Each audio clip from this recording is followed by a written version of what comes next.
নির্দেশদাতা হিসাবে ওবায়দুল কাদেরকে গ্রেপ্তার করে আইনের আওতায় নিয়ে এসে বিচার কার্যকর না করা পর্যন্ত এই দেশের ছাত্র জনতা ক্ষান্ত হবে না।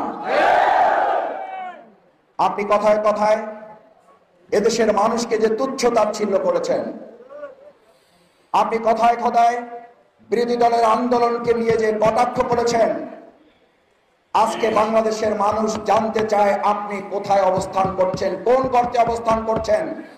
আপনাদের পোষা সেই সময় পুলিশ প্রধান বেনজির বলতেন, বিরোধী দলের নেতা কর্মীরা যদি গর্তে লুকিয়ে থাকে টুকাইয়ে নিয়ে আসা হবে, ঘরে থাকলে বের করে নিয়ে আসা হবে। আর আজকে বলে যাচ্ছি, আপনি যেখানে থাকেন সেখান থেকে বের করে নিয়ে এসে বিচারের মুখে দাঁড় করানো হবে। আসসালামু আলাইকুম ওয়া রাহমাতুল্লাহ। দর্শক, ওবায়দুল কাদেরকে নিয়ে ধোঁয়াশা শেষ হচ্ছে না। কোথায় আছে ওবায়দুল কাদের? দেশে আছে না দেশের বাইরে আছে? দেশে থাকলে কোন ইঁদুরের গর্ততে সে লুকিয়ে আছে?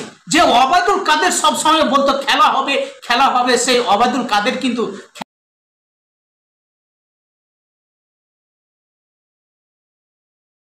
দর্শক, এই ওবায়দুল কাদের হত্যাকাণ্ডের সাথে সরাসরি জড়িত। সেই ওবায়দুল কাদেরকে গ্রেপ্তার করে এই ইঁদুরের গর্ত থেকে টেনে নিয়ে এসে জনতার আদালতে দাঁড় করাতে হবে। আর দেশের জনগণ ওবায়দুল কাদেরকে, এই কাউয়া কাদেরকে যেভাবে খুঁজছে রে ভাই, তাকে যদি পাওয়া যায় তবে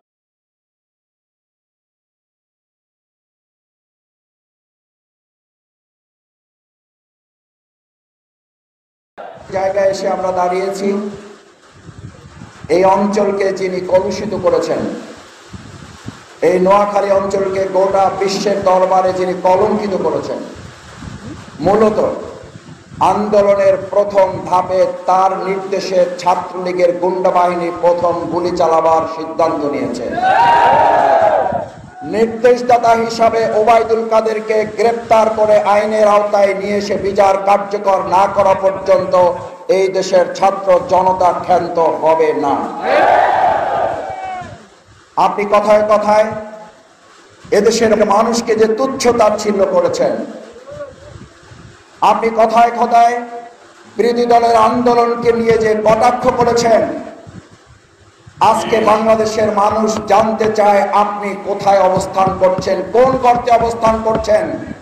আপনাদের পোষা সেই সময় পুলিশ প্রধান বেনজির বলতেন, বিরোধী দলের নেতা কর্মীরা যদি গর্তে লুকিয়ে থাকে টুকাইয়ে নিয়ে আসা হবে, ঘরে থাকলে বের করে নিয়ে আসা হবে। আর আজকে বলে যাচ্ছি, আপনি যেখানে থাকেন সেখান থেকে বের করে নিয়ে এসে বিচারের মুখে দাঁড় করানো হবে। বাংলাদেশকে নিয়ে আপনাদের 41 সাল পর্যন্ত ক্ষমতায় থাকার স্বপ্ন ছিল। আপনারা ঘুমিয়ে স্বপ্ন দেখেন নাকি জেগে স্বপ্ন দেখেন, এটা নিয়ে মানুষের এখনো বিস্ময় আছে। আপনারা 41 সাল পর্যন্ত থাকার স্বপ্ন দেখেছিলেন, আর জনগণ আপনাদের বিদায়ের জন্য 41 সেকেন্ড সময়ও দেয় নাই, তার আগেই আপনারা বিদায় নিয়েছেন। সম্মানিত ভাই এবং বন্ধুগণ, আমাদের আবু সাইদ বীর মুগ্ধরা জীবন দিয়েছে।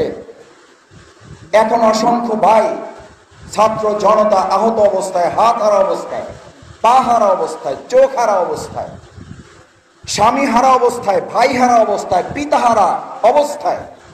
পরিবার যদি তাদের এক হাত হারিয়ে এক হাত উঁচু করে বলে আমাদের আর কিচ্ছু চাওয়ার নেই, আমরা নতুন স্বাধীন বাংলাদেশ পেয়েছি, আমরা আনন্দিত, আমরা খুশি। আমি আজকে বেগমগঞ্জবাসীর কাছে জানতে চাই, সেই হাত হারা, সেই পা হারা, সেই স্বামী হারা, সেই সন্তান হারা, সেই বাবা হারা পরিবারগুলো যদি বলে নতুন স্বাধীন বাংলাদেশ পাওয়ার পর আমাদের আর চাওয়া পাওয়ার কিছু নেই, তাহলে আজকের এই সময়ে যদি কোনো একটা সুবিধাবাদী গোষ্ঠী, কোনো একটা দুষ্কৃতকারী গোষ্ঠী আবার নতুন করে চাঁদাবাজি, সন্ত্রাসী, দখলদারিত্বে লিপ্ত হয়, তারা ওই আওয়ামী লীগের দোসর হিসেবে চিহ্নিত হবে।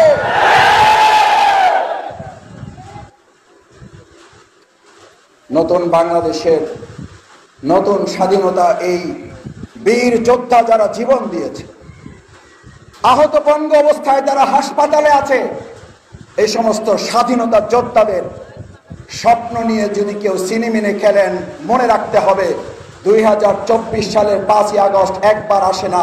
এটা অন্যায়, অত্যাচার, চাঁদাবাজি, খুন, রাহাজানি, টাকা পাচারকারীদের বিরুদ্ধে প্রতিদিন, প্রতি মিনিট, প্রতি সেকেন্ডে একটা 5ই আগস্ট তৈরি হবে। আমরা অত্যন্ত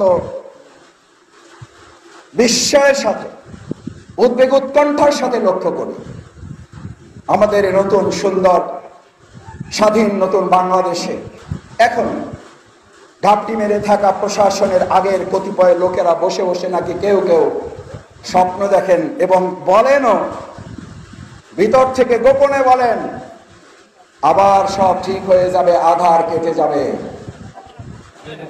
আপনাদের সাহসের প্রশংসা করতে হয়, তবে বেশি সাহস দেখাবেন না। আপনাদের যে নেত্রী মহিলা সাহস দেখিয়ে বলেছিলেন শেখ হাসিনা পালায় না। আপনাদের মনে থাকার কথা, ছাত্র জনতা 2024 সালের 5ই আগস্ট যে আন্দোলন সফল করেছে, 2023 সালের 28শে অক্টোবর মতিঝিলের শাপলা চত্বর থেকে বাংলাদেশ জামাত ইসলামী সেদিন একটা স্লোগান দিয়েছিল। আপনারা সেই স্লোগানে সামিল হয়েছিলেন।